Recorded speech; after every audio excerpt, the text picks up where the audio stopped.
My son was diagnosed with Asperger, high-functioning autism, when he was 2.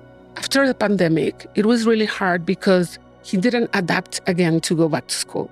It was painful because every time that we went to a therapist and every time that we went to school or to any professional that was talking about my son, they were blaming us as parents. And it's like, you're trying to do your best and whatever you do, you're always failing.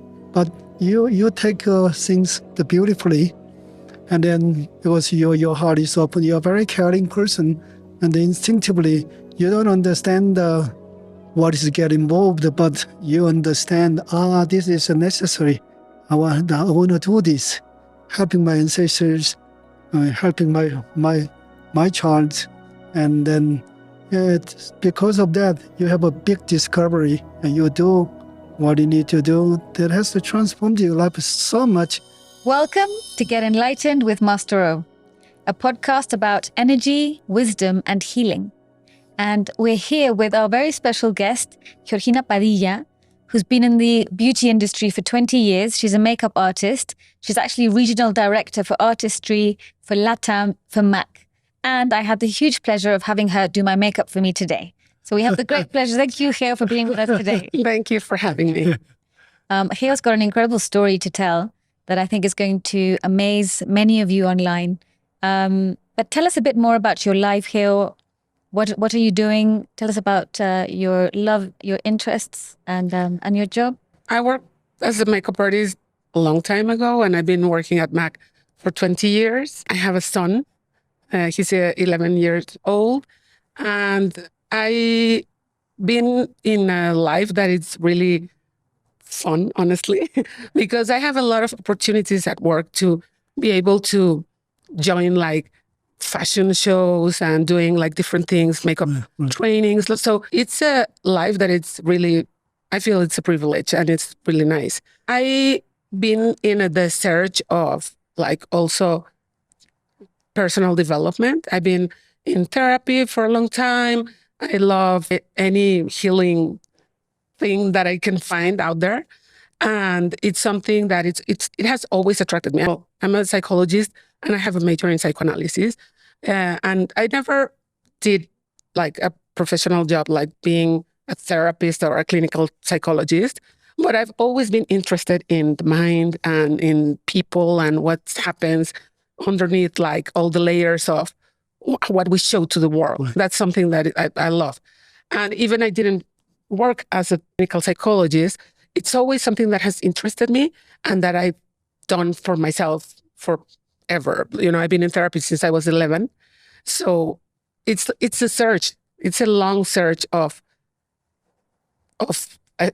for self, like to know who I am, to understand what I came here for. I'm searching like, what am I here for? And I feel that's a question that we all do to ourselves in a certain level or in a certain way, but it's not necessarily something that we've answered. And because we are so busy, because life is really busy. And now with like having a phone is just busy enough to have like be all day, like thinking in something else. It's so difficult sometimes to know like, what am I here for? What is this all about? And I've been in this search for a long time. And after the pandemic, what I did, I stayed a lot like at home because everybody was like at home. But then after, I didn't go out for a long time. And then last year, I decided to do things outside because everything was online. So I was doing like online classes for like yoga and whatever I liked, but it was like at home, like hidden. And I was like, no, I need to do something outside. And then in one of the things that I tried to do outside, I end up in a retreat of Master O, which I didn't know him because I got confused with him with somebody else. And I was like, yeah, I think I know who Master O is.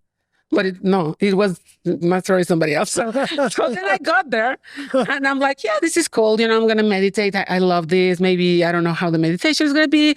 But, you know, I was like just flowing with whatever happened. Then I started like, and I love to analyze things. Well, not anymore, really.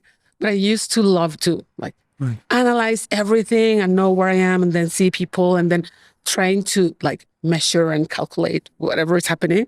So I was like knowing like, what is this all about? Like trying to understand where I was.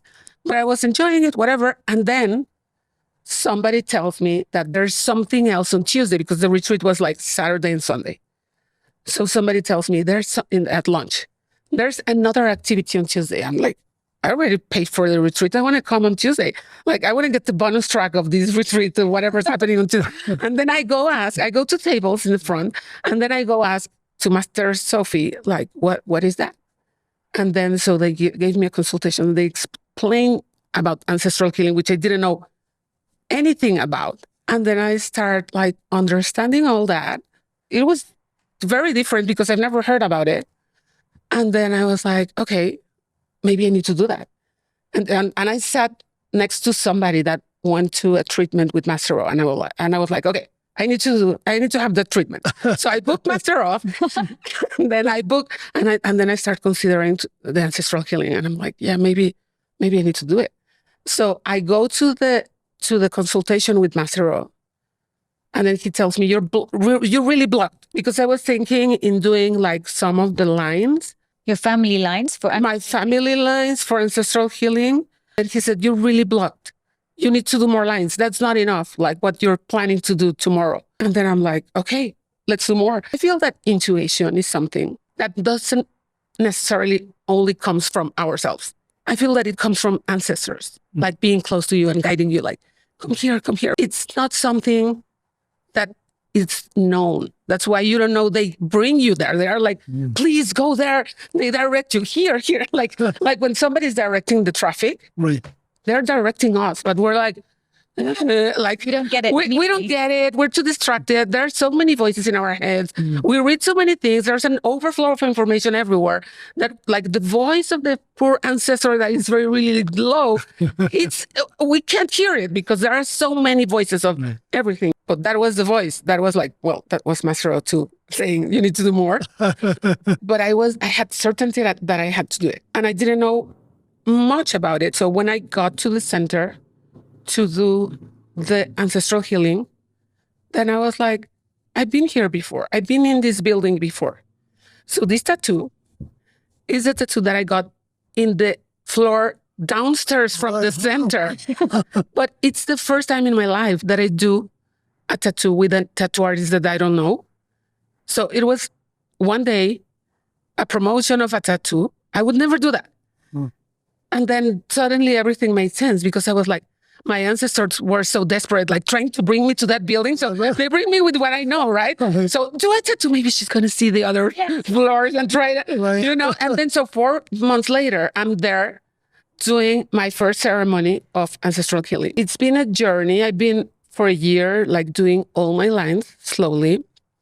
And it's been a very different journey of everything I've ever done in my life. Like, no comparison to anything that I know and no comparison to anything that I've read about. And then it's like, okay, how do I explain this to people? Because people understand things with what they know. Right. So when I try to explain, it's like, oh yeah, this works because you believe in it. And I'm like, not quite, because my son doesn't even know anything about it. He knows because I talk about it, or I say, we're going to cook for the ceremony. And, you know, I try to involve him in what we're doing. But, you know, he doesn't know what I'm doing.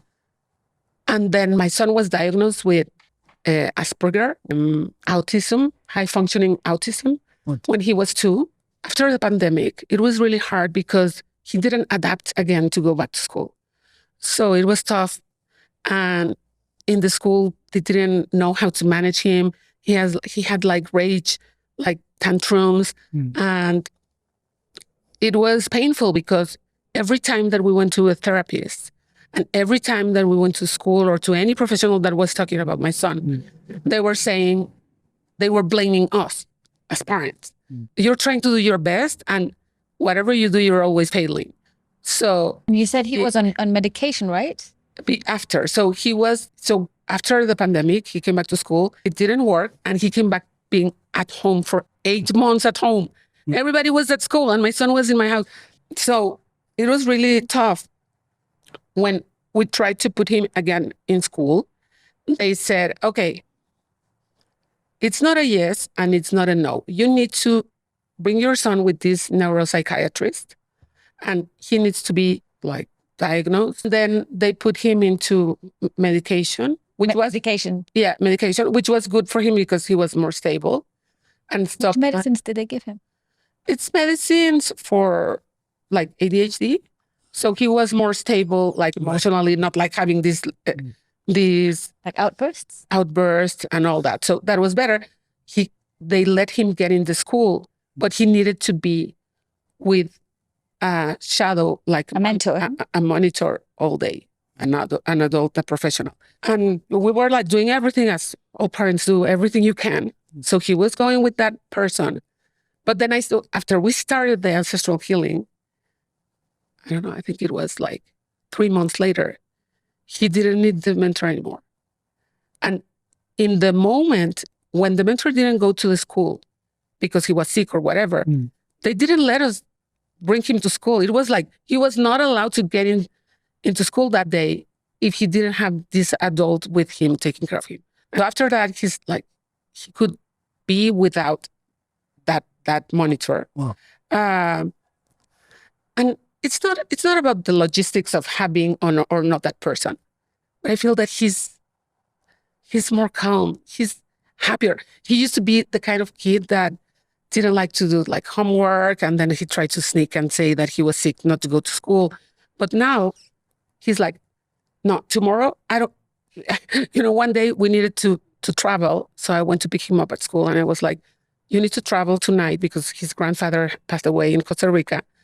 And he was like, no, I can't because tomorrow I have this class. I have English class and I have math. And so he's so responsible that I'm like, I didn't do this. Honestly, it's not my merit.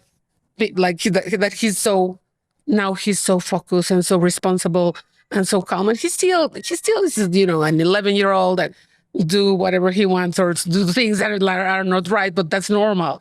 But it's not like the kind of energy that he used to have before, and like being all the time, like I felt that he was struggling all the time. Now he has friends. He didn't have friends, like after the 8 months at home, he didn't have friends. So now for us, it's like having a party that is full of kids that are happy and that want to come. It's like the best thing ever. Wow. And did he manage to come off the medication as well? Not yet. The doctor said he has to adjust the medication every 6 months, but in 2 years we haven't. So that's the next step. That's the next step. Probably. Yeah, but that's incredible about his change of, his inner life must have changed a lot. A lot. And even other people that take care of him. Like sometimes he goes to my mom's house and I'm like, how is Emilio? And she's like, really, really well. He's helping with everything, washing the dishes. He's waking up early. And I'm like, nobody wants to give me credit for ancestral, but I don't care. I don't mind. It doesn't matter. It's not about like somebody congratulating me for doing this. When I see him, that's my source of happiness and affirmation that this is right and that this is completely different. It doesn't depend on my belief. It's something that you do and impacts other people of the family that don't even know that what you're doing. That's what I've seen. I had breakfast with my cousin this weekend.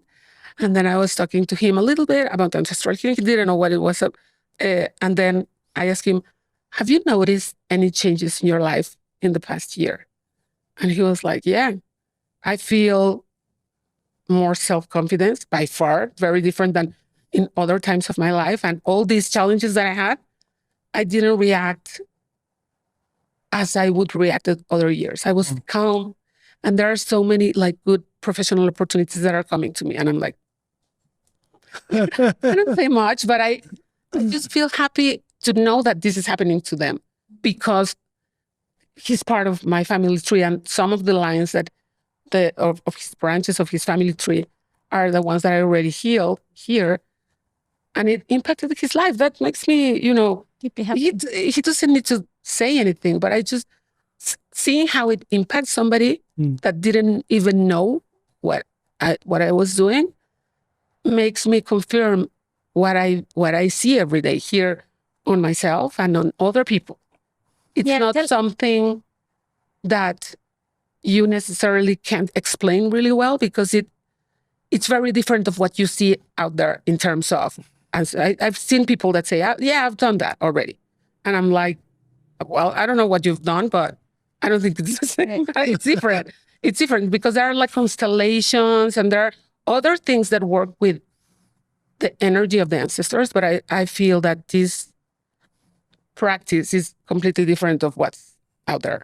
And tell us about your own story, I know we spoke yesterday and I was amazed to hear your story, all the changes that you felt in yourself and, what you were searching for, what you were struggling with when you were a child and going to therapy after therapy and the things that you went through and the changes that you've seen in a very short period of time. I've worked like so many things in therapy, but one thing that it's the theme of most of my life until like last month was like, I was always looking for love. I was always in relationships and I had really nice relationships. I've had like love relationships with people that I've learned so much and that have like changed my life.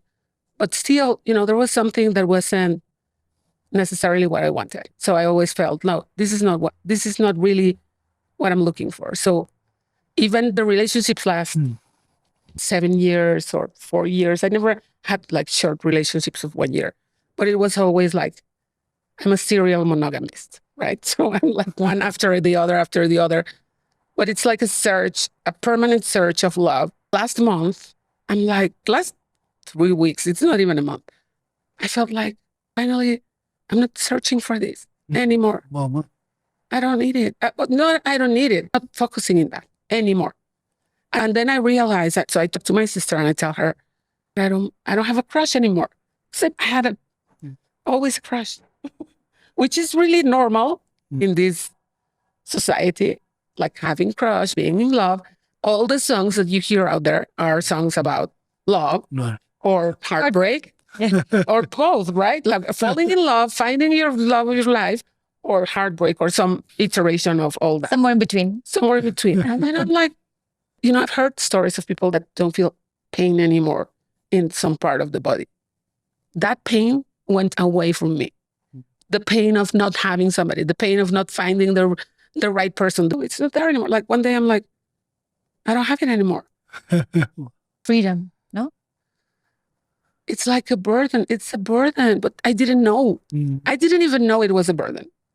I thought it was normal. It was just, and that I was a believer. Now it's funny. Now I feel laugh at it. But I was a believer that I was going to find that perfect person where I was going to live this amazing love story and where we were going to be together forever and then having like, I don't know. And then suddenly I said, oh, I've been wanting this since I was 9. I'm 49, so it's a long time. And now I don't mean that if I find somebody, I'm going to say, no, I already have like, I don't want it, but my energy is not there anymore. So if it happens, I don't know, but if it's not happening or if I'm not with somebody, I'm happy. I smile. I'm content. I'm calm. I don't feel that I need to look for somebody.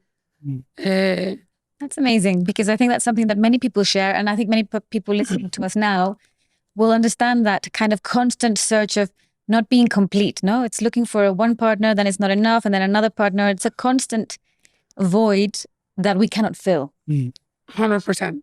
So finding the way to heal that is actually revolutionary, and I think will give a lot of people hope and awareness. I didn't even expect that. Yeah. Because I hear a lot of stories here about people that don't feel physical pain or that didn't have energy and now they have energy, which is amazing because I also was tired a lot. But that one I didn't expect. And so thank you. And actually I wanted to ask you as well, because you work in the beauty industry. Yeah. And I think there's a lot to be said about healing karmic patterns and beauty enhancement. What's been your experience in terms of how do you think it impacts? Yeah, that's amazing.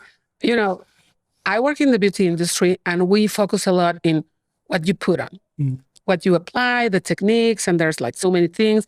The beauty industry is huge and it's like billions of dollars spending in trying to look better. and trying not to age, right? So I come here and then I see everyone here and I see the skin. I'm noticing other details that maybe other people that come here don't see. So then I see their skin. I see the skin of everyone.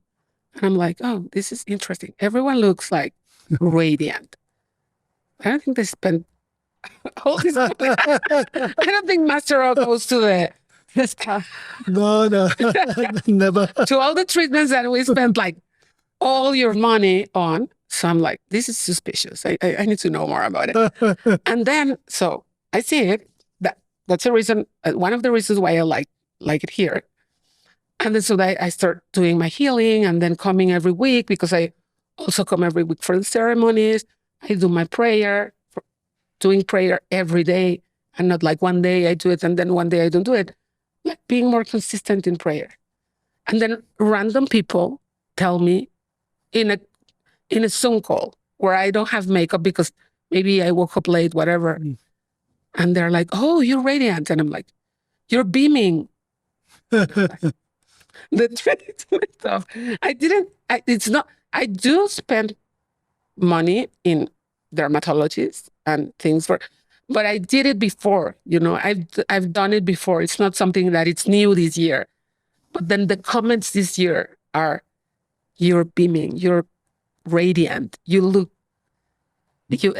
have so much light. Like talking about light, people that don't come to the center, because here there's, always conversation about having more light. But then people that don't know anything about it, they talk about the light that they see in me. And I'm like,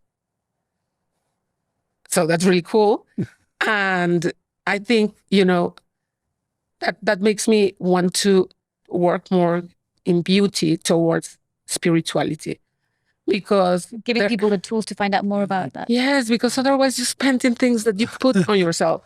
But from within, there's so much pain that it's not even your fault. Because that's what I see, I think today ideology blames too much individuals on what's happening to them, on what they're thinking, what they're doing, what they eat, and then when you see all the things that improve when you heal your ancestry, it's like, oh, this backpack wasn't mine. Why am I, having these struggles that are not mine and that I can't change? Because when people struggle with something, it's repetitive in the family.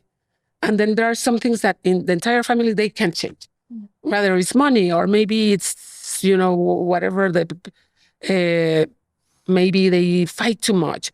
Maybe they're angry. Maybe they have depression, or maybe they are alcoholics. Like all kinds of things like patterns that you see in the families. And then you see the person struggling alone because ideology today sells you this idea that it's only you with your thoughts, like trying to change your own thoughts and habits and being disciplined. And I feel that, yes, that discipline has a place. Therapy has a place. Changing your thoughts has a place. But if you're not carrying all these patterns from the family, then it's like, okay, trying to do a hike without the big backpack of like 50 pounds. It's like they take it off from you. It's still a hike. It's still difficult. You need to train. You need to walk. You need to take water. You need to have your rest. And you're going to get tired, whatever. But if they take the backpack from you, it's like, oh, now I can do it. Because I only carry with my own light. That's exactly right. Right. Yeah. Right? Yeah. So that's what I feel. And I think, we've seen you since you started your journey here. How long has it been? A year. A year at the center. And Master, what about you? What do you think, what have you seen in Ginu, the changes?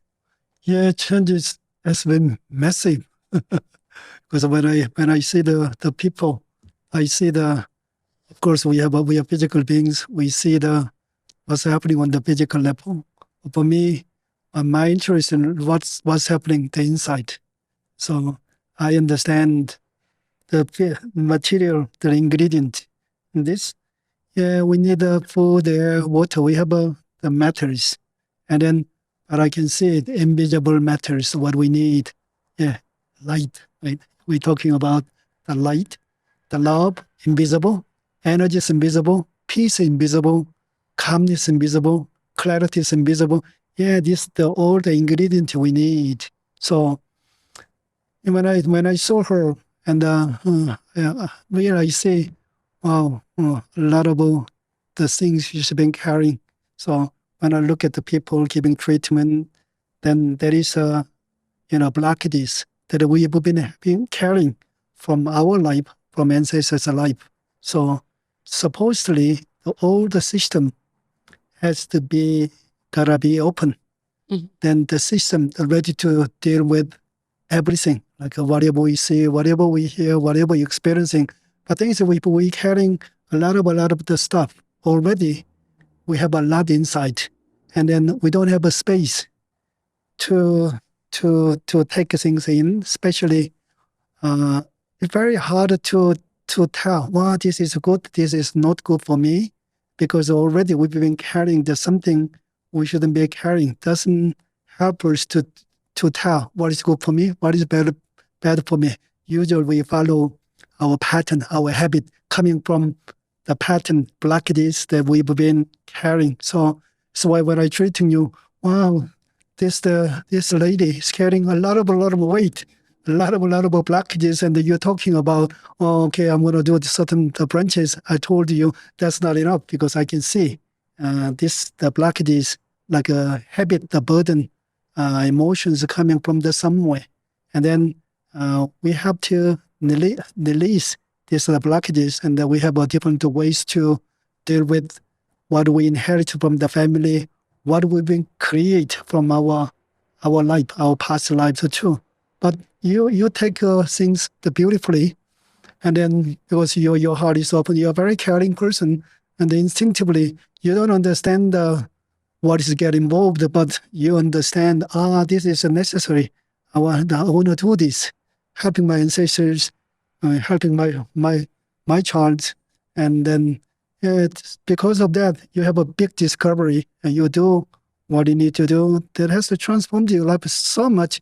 And then the yesterday I spent some time with you, but you changed so much. A lot of the light is coming out. The blockages, we have blockages blocking the light. We have blockages, which is emotional blockages, like blocking our heart, our love. We have a lot of the blockages caused by bad habit. So that blocking energy, draining energy. But your system has been opened so much. You transformed so much. You achieved so much. Thank you. You see that we're talking about. Yeah, people understand any the problem that we have. There's a cause and the effect. Mm. So even though we have a negative thought, where the negative thought coming from? Yeah, coming from somewhere. Something triggered that, but we don't find what it is exactly. But there's something to bring the negative thought, and that something is invisible. Can come from our habit, our ancestors, their life patterns. So a lot of the problems is come from this invisible the pattern. So, and when the trigger is disappeared, mind is not affected by trigger, and the mind supported by something more deeper than that. Then we have clarities, we have openness, like yourself. Yeah, something that somebody always, a lot of people expecting love, like looking for the love, searching for the love. But when you open yourself, you connect to your essence, which is real love deep inside you. And then, of course, love has to need another love. But you are not really looking for the love because you feel you're being loved. So you are not searching for the love anymore. This is a big achievement It's everywhere. that you've made. It's like, I don't know. It's everywhere. It is. Yeah, you see that you've been doing training for 1 year. You stay open, then everything make you be peaceful, calm, open. So much love, so much light, so much power in universe is supporting you, being with you all the time. But when we have a trauma, when we have a certain negative experience, ourselves is closed, then we are disconnect from that foundation already there for ourselves. The more we connect to what happened in the past, in our life, and then our ancestors' life. So, like your son, he didn't do ancestor healing, and he felt, wow, something, something is just affecting him so much. Every human beings, we're doing our best to keep the mind happy, clear, open. And the more challenges come, we do more, but nothing works. Then we have become very sensitive and very, very emotional. So something is happening too much. You want to change yourself. You want to do new things. New things take a lot of space, a lot of energy. They don't want to do that. But for your son, something disappeared. Yeah, I feel more calm, more open. So they are very sensitive anyway. So, congratulations on what Thank you you. achieved. Thank you. And Ginu, now is the moment you get is there anything that you're struggling with now? Yeah, I'm struggling with my eating habits. I haven't found like balance in that. And it's always like a struggle, because I used to, I lost a lot of weight like 14 years ago.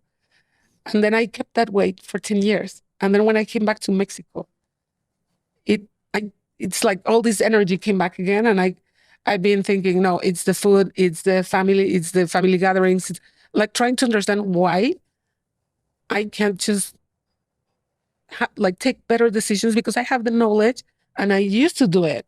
And I don't know, that's my only struggle lately. But yeah, I don't know. Okay. Yeah, the eating is very much connected with our lifestyle, Mm-hmm. and sometimes we don't know what we have there. It's we can't control the eating. The system is not working properly, especially system is blocked. Then when systems are blocked, we have a more desire to eat. Then when we have a desire to eat, we lose the right judgment. This is good for me, this is bad for me. And even though you have a knowledge, this food is healthy, this food is no good. Yeah, exactly. But when the system is blocked, you know what you need to do, but you cannot practice what you know. So when the system is open more and more and more, and then recharging the energy in a deep level, I'm sure this is gonna disappear, because you achieved so much. Certain blockages are quite deep, and then what the blockages open up is the most difficulty is blockages related to the digestions, because we have a desire for the eat, strongest desire. Mm-hmm. So, and then when we stress out, then we try to eat the food. Normal food give a comfort. Food gives us power, energy. But when the system is blocked, then part of our body, I need a lot of energy, even though I'm eating a lot. Even that, I need more. Then the desire is more powerful than our consciousness. Mm-hmm. Then we follow that. But when system is open in a deeper level, then I'm sure that you're gonna solve that issue. Yeah, I'm sure. Yeah. I can give a treatment. So open up the system more today, Okay, since we're having the chance like this. let's do it. Okay, you ready?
Well, welcome back, everybody. And Ginu, we're dying to know, how was your treatment? How are you feeling? I'm feeling like new. I'm feeling so energized and lighter. I wasn't feeling bad at all because I was happy here and speaking to you. But I feel less. Sometimes, the muscles are like contracted and you're like always like tense. And now I'm like floating. Beautiful. Yes. And what did you feel, Master? Yeah, because of what she's done, she received this vibration very, very well. Depends on who I'm treating to. Vibration is different, but you receive this vibration much better than any other people because of your work. At the same time, as I mentioned earlier, you have a weekly deep practice in your digestive system, sitting very deep level. But when you do, carry on what you are doing and doing classes, more and more energy gonna go deep inside you, gonna open up, revitalize the system, then you're gonna be free from what you're having. So the key is really in receiving this vibration and receiving this life force energy to rebuild your energy system. Yeah. You know what happened to me is because I wasn't sick when I came here. The masters always tell me you have a very strong energy system, so that's why you are really blocked, but you can keep going. Yes. So that's maybe the case of a lot of people, that it's like, no, I'm not sick, I'm okay, and then you can keep going. But then when you don't have that blockage, that I know I'm in the middle of it, it's everything. It's easier. It's so much better. It's like, because you're used to be strong, so you don't feel pain. Second, you don't complain. Third, you keep going. And then you think you don't need anything, but you do until you do it. And then you're like, oh, this feels... You said, and I think something that we haven't said today, but I think it's important that you said to me when you were telling me yesterday about your story, you said, I used to overthink everything. Yeah. No? And Yes. now I feel I have silence in my mind. I do. And then I'm like, if somebody answers something, I'm not like trying to second guess of what's really their intention or anything. I'm like, yeah, I believe in what you said. Like, their answer is that. And then I'm okay. And yeah, not overthinking. It's a huge like peace inside. So you're very gifted, and you meet a lot of interesting people. And what message do you share with people when you see them from your own story? And what message would you like to share today with everybody who's watching? Well, I would like to share that this is very different than everything that you can find out there, and that it's important that you give it a chance, because not everything is, you're not on your own. Not everything is your fault. And I feel the world tells you everything is your fault. Everything is you have to fix it. Everything is, you need to fix your thoughts and everything. And no, there are things that are patterns that you can remove. And it's that burden that you don't need to carry. And when you don't carry it, with all the other part that you've learned before, that you need to take care of yourself, you're going to do it. Oh, that's a beautiful message. Thank you very much. And I hope you're listening, and stay tuned. Please subscribe. Thank you so much, Ginu. Thank you. Thank you. And thank you very much, Master. We'll see you very soon. Take good care.